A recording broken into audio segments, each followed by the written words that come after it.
Bueno, ¿ya estás ya vos? podemos, sí, ya estoy. Ok. Sí, porque hay que grabar todo, ¿viste? Sí, Tiene que está quedar todo todo. para grabar, porque después tenemos que pasárselo también a alguien que también es columnista nuestro muy de vez en cuando, que es el licenciado Carlos Názara, agradecerle el contacto a su vez de Alejandro del Carril. Alejandro del Carril, buen día. Nicolás Estafón y Daniela Piñeiro te saludan desde Granos de la Sociedad en la ciudad de Viedma, Río Negro. ¿Cómo estás? Hola, ¿qué tal? ¿Cómo les va? Muy bien, gracias. Gracias por llamar. Sí, perdón por hacerte esperar, pero teníamos justo un micro de agroecología que tenemos siempre los miércoles y se extendió un poquitito más hablando un poco de la Pachamama. Y, y justo digo, vamos a hablar ahora de psicoanálisis, locura y la razón capitalista. Y pensaba cuánto nos hemos alejado, ¿no? Escuchábamos a pueblos originarios de la zona andina de Río Negro hablando del agradecimiento a la Pacha y la conexión espiritual y todo lo demás, y digo, cuánto nos alejamos de eso, ¿no? Con el capitalismo. Y sí, sí. Bueno, uno de los rasgos del capitalismo es la globalización, ¿no? Ujú. Tal cual. Y la globalización justamente lo que hace es borrar todos los rasgos distintivos de las diversas culturas que existen, ¿no? Tiende a uniformizar todas las culturas. Sí, sí, sí, a convertirnos en iguales en todos lados, Así es. a desear lo mismo. Em, Sé que vas a estar en Viedma en septiembre, vas a estar presentando este libro del que hablamos durante toda esta semana en la radio, el viernes 15 de septiembre, acá en la Universidad Nacional del Comahue. Contanos un poco, Alejandro, de qué se trata este libro, por qué se te ocurrió escribir sobre psicoanálisis, locura y razón capitalista, de qué se trata. Contanos un poquitito.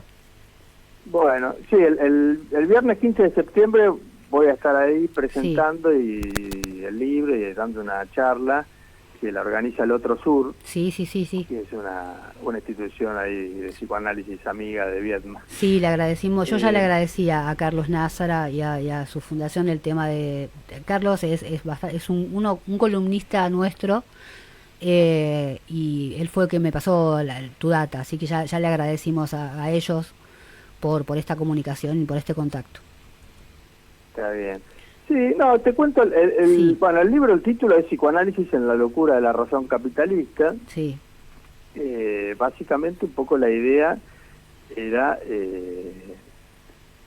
a partir de las inquietudes de lo que surge en el consultorio Mm, y de lo que uno va analizando de lo que pasa en la cultura, poder ubicar algo respecto del cruce de lo que pasa en la cultura, cómo eso afecta a los cuerpos y a las mentes, ¿no? Y cómo de mm, alguna forma va formando subjetividades y deformando subjetividades, o destruyendo más que deformando, ¿no? Por eso sí, ahí yo le meto el tema de la locura de la razón capitalista, que no sí. parece una suerte de contradicción, pero justamente eh, la idea de que toda razón tiene su núcleo de locura Mm, y que la razón capitalista no está exenta de eso, ¿no?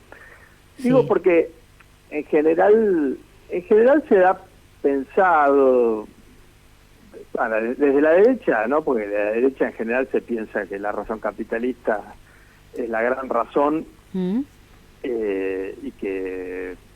y que va a mejorar a la humanidad, digamos. sí. Pero desde la izquierda, diría del siglo XX, de mediados del siglo XX, se tendría a pensar al capitalismo como malo, pero en un sentido medio persecutorio, en el sentido de que, bueno, el sistema capitalista, ¿qué quiere?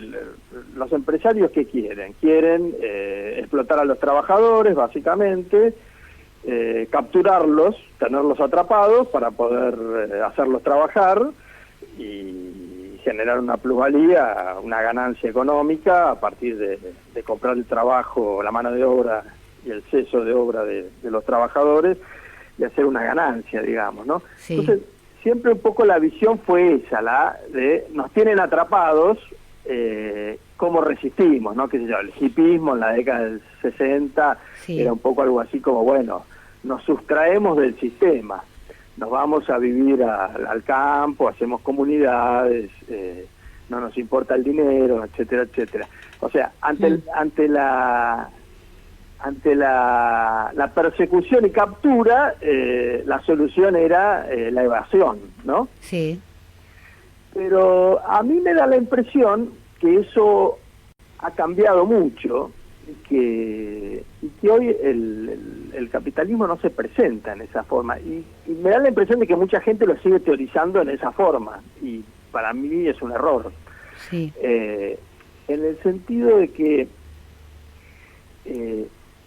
ha virado lo que era el capitalismo industrial al capitalismo financiero, en principio. Algunos dicen que, en fin, el capitalismo financiero es la esencia del capitalismo, otros dicen que no, pero básicamente la diferencia consiste en que el capitalismo industrial estaba basado en la producción, en la existencia de fábricas y en la producción de mercancías que después se venden, se intercambian, se venden y se consumen.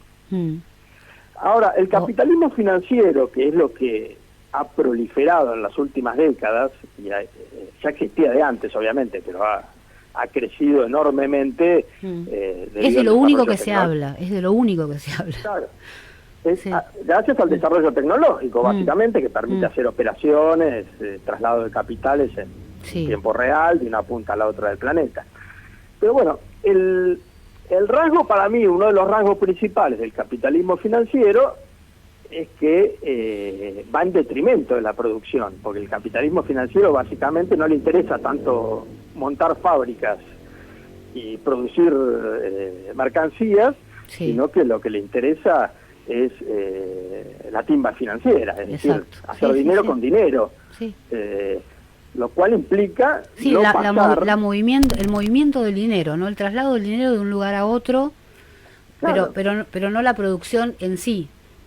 Claro, con lo cual el efecto es que todos esos movimientos económicos y libidinales, agregaríamos con el psicoanálisis, empiezan a no pasar por un montón de cuerpos, quiero decir, porque ya no pasan por los trabajadores. Para hacer timba financiera no necesitas muchos trabajadores, con un par de empleados y unas computadoras ya está. Entonces, todo eso va produciendo el efecto de producir desocupados, de bajar sueldos.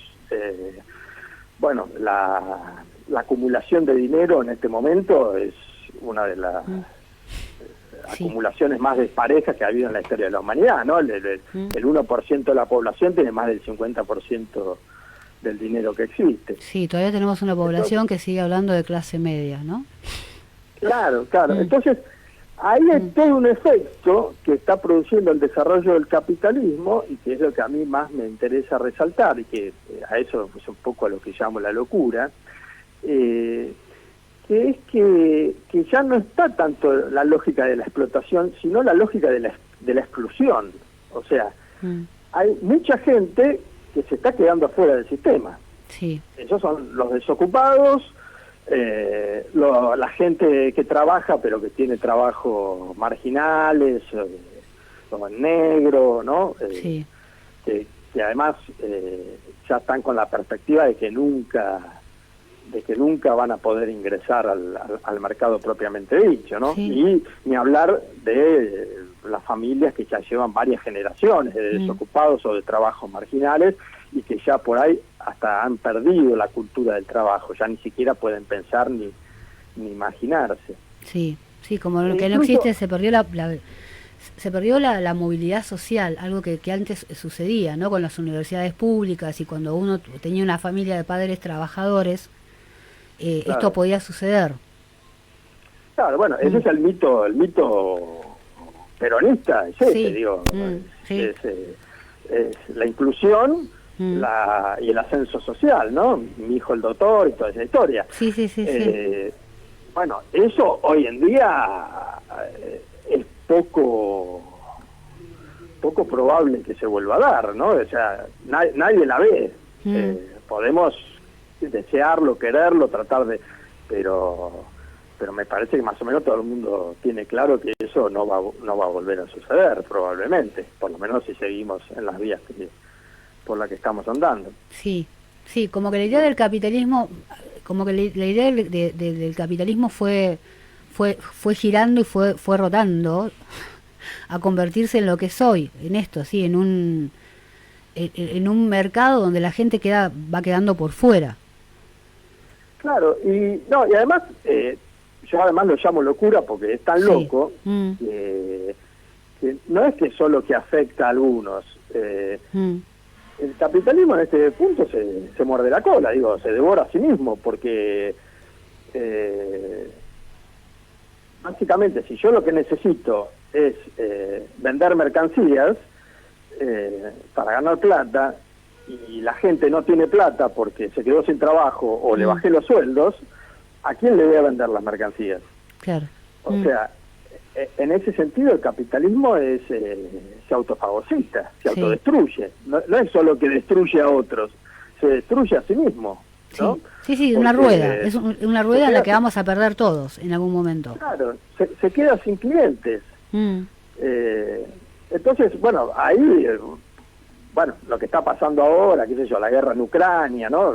También es no solo para conseguir materias primas, sino que para conseguir mercados, ¿no? Sí. Hay que ocupar territorio también para ver si conseguimos clientes, a quién le vendemos, además de conseguir la materia. Sí, sin duda, ya no importan los países, ahora hasta podemos hablar del litio acá, del petróleo, de lo que sea, del agua, ¿no? Sí, tal cual. Yo el otro día una charla que le preguntaba a Carlos Nazara eso, y ahí fue cuando me dijo, mira, me parece que el que puede contestarte un poco más esto es Alejandro, porque, y ahora lo estoy tratando de entender en función de lo que vas diciendo, que, digo, ¿qué nos pasa? Y hablaba de Argentina, pero está pasando en el mundo, no en Argentina. ¿Qué pasa que esta necesidad de, esto de perpetrarse en el poder, eternamente, ¿no? Como cuando ya tenés como tanto dinero que podés mantener, no sé, hasta tus bisnietos y seguir, y que llegar al poder y no poder moverte de ahí y traicionar absolutamente todos tus principios, los principios con los que llegaste hasta ese lugar, ¿no? ¿Qué pasa ahí, en esa cabeza? Y le decía si hay así como estructuras psíquicas que son las que más llegan a estos lugares, si hay una estructura psíquica que tenga más que ver con esto, o si pasa en la cabeza naturalmente al llegar a este lugar donde sentís que sos un todopoderoso, cada uno en su lugar, digo, el intendente en su pueblo, el gobernador en su provincia, pero de sentirse el poderoso. Mira, yo relativizaría un poco esa pregunta en el sentido de que no son los políticos los poderosos. No, hoy no. En otro momento, podían ser, pero hoy los políticos no son los poderosos. Los poderosos son los capitalistas, no son los políticos. Es como dijo Mañeto una vez sobre Alfonsín, puesto menor. O sea, y además, en general, la mayoría de los políticos en general más bien tienden a subordinarse al capital, no, o sea, en ese sentido no son poderosos para nada, o sea, pueden ser poderosos relativamente con alguna gente, con algunas personas que tienen bajo su cargo, pero en general responden a intereses. En general tienen una posición bastante sumisa, me da la impresión, y aquellos que no tienen una posición sumisa, en general corren muchos riesgos, incluso se juegan la vida o se juegan la posibilidad de ir presos, incluso cuando gobiernan contra esos intereses el poder es relativo.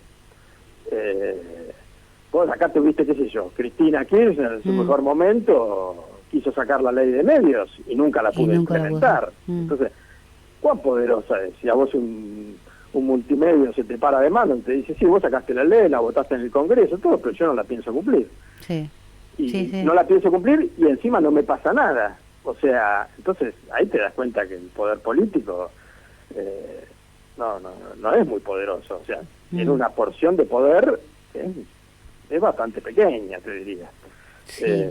Hoy tenés, además de los tres poderes, el poder judicial, el poder legislativo y el poder ejecutivo, tenés el poder de los medios, tenés el poder económico, y acá en la Argentina, bueno, el poder judicial, la Corte Suprema en este momento tiene el poder. No sé si no tiene más poder que el poder ejecutivo, quiero decir, o sea. Sí. Por eso que la pregunta por el poder es relativa, ¿no? Bueno, un ejemplo sintomático son los llamados libertarios, porque el libertario es el que se revela, bueno, Milei y compañía, quiero decir, se rebelan contra el supuesto poder, que es contra la política, pero se someten al capital. Claro. O sea, en realidad no se rebelan a nada.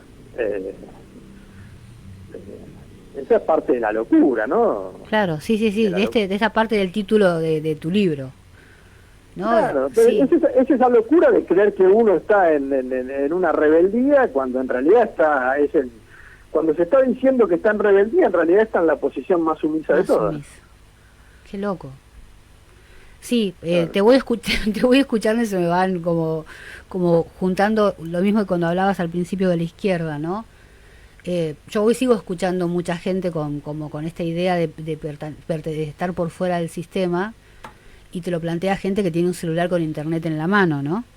Claro, no, pero además la realidad es que hoy la gente, la mayoría de la gente, más bien está deseando ser explotada. Ese es el problema que tenemos, que la gente está tan aterrorizada de quedar fuera del sistema, en tacho de basura, que pide por favor que la exploten, y está dispuesta a hacer cualquier cosa con tal de que la exploten. Sí, es un tema que hablamos con Nico, con mi compañero, todo el tiempo, que no entendemos, que no dejas de sorprenderte de gente que no reclama en un comercio que trabaja 8 horas sin baño, por ejemplo, porque tiene miedo que la rajen. Claro. Como el colmo así absoluto de sentirse no digno, no tener un baño para poder durante 8 horas hacer lo que uno hace normalmente, no reclamar el baño por miedo, ¿no? Bueno, eso es terror, claro, eso es terror. Exacto. Y así vamos, ¿no? Porque eso en una escala, y así vamos, ¿no? Como más arriba, y la explotación y los contratos mal hechos y la gente que trabaja y mitad del sueldo en blanco y mitad del sueldo en negro, y ya no tenés días para asistencia a familia al enfermo, ya no tenés, o sea, todo lo que venimos tratando de pedir, de que el padre pueda quedarse más tiempo en la casa con el nacimiento de un hijo o hija o hije, etcétera, es al revés, es cada vez menos. Y cada vez menos y cada vez más miedo. Hay un retroceso. Sí, claro. Sí, porque nosotros lo vemos todo el tiempo acá. O sea, gente que está todo el tiempo quejándose, y vos decís, bueno, pero ¿por qué no hablas con quien corresponda? O gremio, o quien sea. Y no, porque mirá si me echan, y si te echan, quedás, aunque tu sueldo no llega a cubrir la canasta básica y estés por abajo, igual tienen mucho miedo. ¿No? Está como el miedo totalmente instalado en la sociedad. Sí, el peor es nada, sí. Es una situación media desesperada. Sí. Yo lo que creo es que esta modalidad del capitalismo lo que hace básicamente no tanto crear cultura, sino destruir cultura. Es decir, destruye los lazos sociales. Sí. Una de las cosas que yo planteo en el libro, medio irónicamente, lo llamo la subjetividad Walking Dead, que es la de los muertos vivos, ¿no? Que es una especie, es medio una paradoja, porque llamarlo subjetividad porque es justamente prácticamente el aplastamiento o el borramiento de cualquier subjetividad deseante, digamos, ¿no? Pero es algo de eso de lo que se fue instalando, ¿no? Gente que está aplastada, arrasada, que no puede pensar nada, que solo repite cosas que escucha en la televisión, digamos, y que está totalmente desorientada. algo de eso. Es lo que Sí, vi. duro, duro el mensaje. Sí, Sí, vos sabés que Sí. justo hace poco leí un libro extraordinario de un psicoanalista francés que se llama El Salto Épico, Sí, y que él trabajó con gente europeos descendientes de islámicos que se engancharon con la yihad islámica, con la Guerra Santa, ¿no? Para Sí. hacer atentados, matar y morir y todas esas cosas. Y él dice que justamente lo que encontró investigando en eso, y además porque atendió gente que estuvo relacionada con esas cuestiones, que encontraba gente hastiada, desolada. Él lo llama en un estado de agonismo, ¿no? Mm. Y yo creo que hay algo de eso, que es lo que el capitalismo está instalando. Lo que él planteaba es que justamente estas personas que no encontraban un sentido para la vida, estaban totalmente hastiados y aburridos y sin ganas de nada, de alguna forma en la yihad islámica encontraban una especie de sentido a la vida, se unían a un relato mítico religioso, incluso bastante pueril a veces, pero que les daba una razón para vivir e incluso una razón para morir. Es decir, Claro. de alguna forma se volvía algo vital a una costa de perder la vida, digamos, ¿no? Pero le daba un sentido a la vida. Sí, sí, Y sí, sí. entonces él lo llama el salto épico a eso, para decir, bueno, hay un salto ahí a una actividad épica que le da un sentido, ¿no? Y a mí se me ocurría compararlo con lo que pasa en Estados Unidos, con esta gente que se compra una ametralladora en un supermercado Sí. y entra a una universidad y mata a 25 y después se suicida.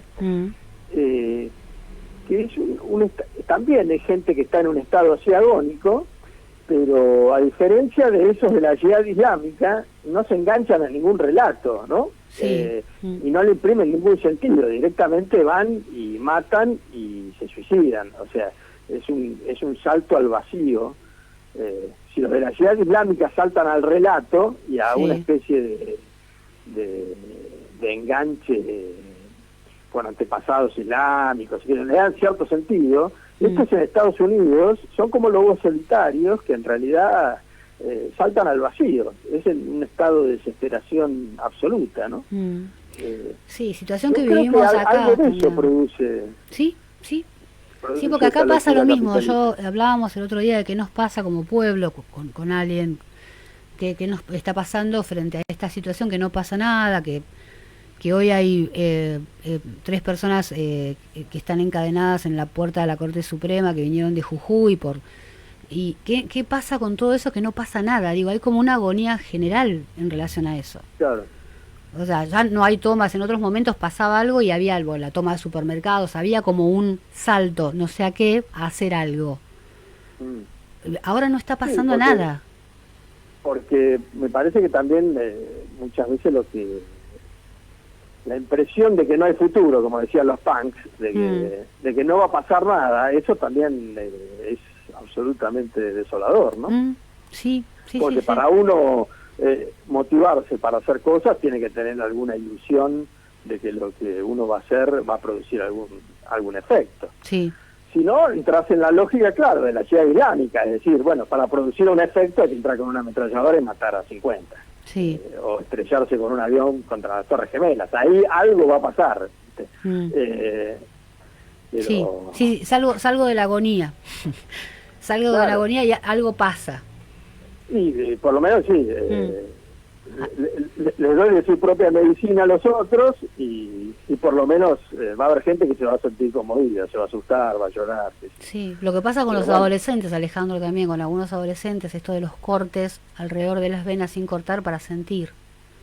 Claro, sí, ¿No? sí, para sentir el cuerpo. Exacto. Sí, ahí está, claro, es de cuerpos desensibilizados, digamos, ¿no? Anestesiados, medio muertos. Exacto, esa es la sensación, sí, que produce como mucha angustia, ¿no? Porque es como que como que no hay esperanza, como que, y a su vez el mismo capitalismo te va generando esta necesidad de que para pertenecer tenés que tener las últimas zapatillas que sacó All Star, o que tus hijos tienen que tener el último celular para poder ir al colegio y estar con los compañeros, o ¿no? Aparte Sí. de lo que Sí, pasa. sí. No, ahí cuando vos metés lo de los cortes es interesante, porque es la cuestión del cuerpo, ¿no? Sí. De cómo hacer hablar los cuerpos. Y ahí retomamos lo del principio de la entrevista con los pueblos originarios, ¿no? En el sentido, lo que te decía, la globalización borra las marcas particulares, Exacto. diferenciales, las marcas que portan los cuerpos, ¿no? Sí. Viste que ahora cuando los pibes estos que cantan reggaetón y cosas, que de repente, viste, uno nació en Vietnam, pero canta como si hubiera nacido en Puerto Rico, ¿no? Sí, O sea, sí, cantan todos iguales, sí. Cantan todos igual, como el producto para venderlo en la tele, digamos. Sí. El producto enlatado. Lo que dejan de lado son las marcas que traen de origen, de la infancia, de sus antepasados. Sí. O sea, ese es el borramiento. Y borrar esas marcas es borrar los cuerpos. Entonces, no es de extrañar que terminan viviendo como fantasmas y que de alguna forma por ahí el recuperar los cuerpos después termina siendo eso, cortarse, drogarse, lastimarse de alguna forma. Sí. O la violencia, que me estaba acordando del caso de Baez, el asesinato de Baez. Sí, en Pinamar. La violencia desatada, ¿no? Sí. Es una forma por ahí de encender los cuerpos, de sentir los cuerpos, ¿no? Sí, de alguna manera cuando están totalmente anestesiados.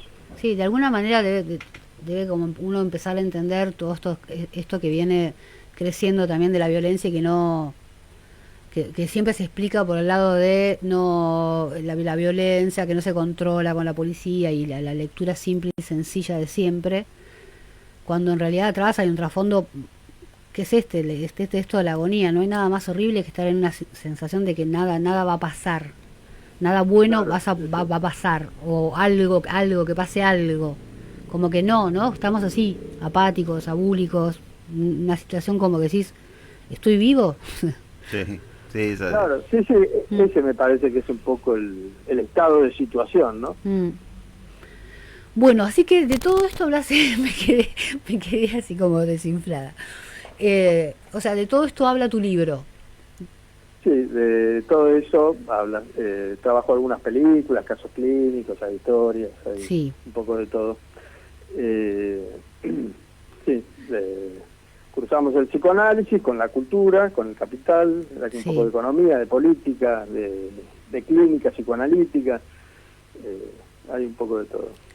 Bueno, y la gente de la comarca, como le decimos nosotros a Viedma y Carmen de Patagones, va a poder escuchar y va a poder comprar tu libro y escucharte un poco hablar de todo esto que estamos hablando hoy en el Cursa, en la Universidad del Comahue, en septiembre, el 15 de septiembre.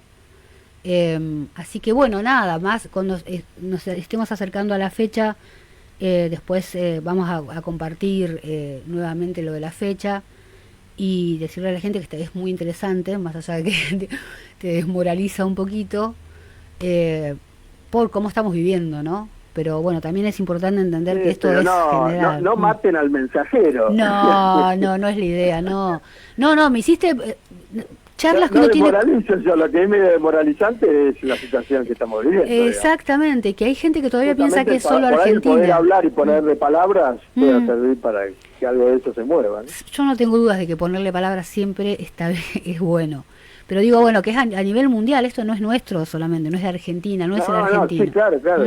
Sí, es un tema que excede, que nos excede a nosotros y a la Argentina. Totalmente. Los medios te dicen que la inflación es diferente en Gran Bretaña que en Estados Unidos, que en Francia, pero en realidad estamos todos viviendo la misma, de diferente manera, pero estamos todos en la misma. Claro. No, obviamente una cosa son los países centrales, que son imperios como ellos, y otra cosa son los países subdesarrollados. Yo lo prefiero llamar subdesarrollados, no como lo llaman en vía de desarrollo, porque me parece de una hipocresía y una mentira que es enorme.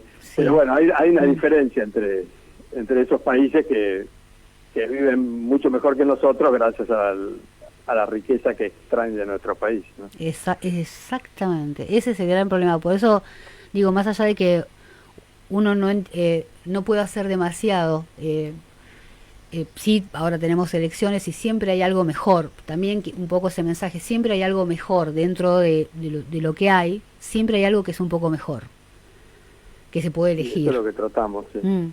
Siempre de poder hacer alguna otra cosa, claro. Sí, por lo menos sentir que uno pudo hacer alguna otra cosa. Sí, no rendirse, digamos. Claro, para no ir perdiendo esto que hablábamos hace un ratito, ¿no? Para no ir perdiendo las marcas, por lo menos ser un poco más fiel a uno mismo. Claro, y sí.